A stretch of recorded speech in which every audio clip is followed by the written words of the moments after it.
അതെ, ഇഫ്താർ സമയത്ത് കുടിക്കാൻ പറ്റിയ ഏറ്റവും നല്ല റീഫ്രഷിങ് ഡ്രിങ്ക്സിൽ ഉൾപ്പെടുന്ന ഒരു ഡ്രിങ്കാണ് ഇന്ന് ഷെയർ ചെയ്യുന്നത്. അപ്പോൾ അതിന് വേണ്ടിയിട്ട് ഇത് ഞാൻ പൈനാപ്പിൾ അതുപോലെ കട്ട് ചെയ്തെടുത്തിട്ടുണ്ട്. ഇനി നമുക്ക് മിക്സിഡ് ജാറിലിട്ട് കൊടുക്കാം. പിന്നെ ഇത് ഞാൻ പച്ചമുളക് ഇട്ട് കൊടുക്കുന്നുണ്ട് കേട്ടോ. ഇത് നിങ്ങളുടെ എരിവിനനുസരിച്ച് നിങ്ങൾ ആഡ് ചെയ്താൽ മതി. പകുതിയോ അല്ലെങ്കിൽ 1/4 ഭാഗമോ അങ്ങനെയൊക്കെ ഇട്ട് കൊടുക്കുക. ഒരു നാരങ്ങയുടെ നീരും കൂടെ ഇതിലേക്ക് ആഡ് ചെയ്യുക. കുരുപ്പെടാതെ ശ്രദ്ധിക്കണം കേട്ടോ. പിന്നെ ഞാൻ പുതിനയിലാണ് ആഡ് ചെയ്യുന്നത് കേട്ടോ. ഒരു 5 or 6 പുതിനയില ആഡ് ചെയ്യുന്നുണ്ട്. പിന്നെ ആവശ്യത്തിനുള്ള പഞ്ചസാര ആഡ് ചെയ്യുക. പൈനാപ്പിൾ നാച്ചുറൽ ആയിട്ടുള്ള മധുരം ഉള്ളതുകൊണ്ട് തന്നെ നമുക്ക് അതിനനുസരിച്ച് മധുരം ആഡ് ചെയ്താൽ മതി കേട്ടോ.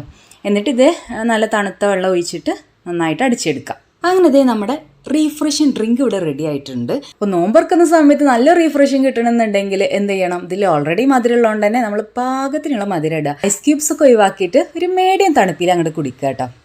അപ്പോൾ ഓക്കെ, ടാറ്റ ബൈ ബൈ.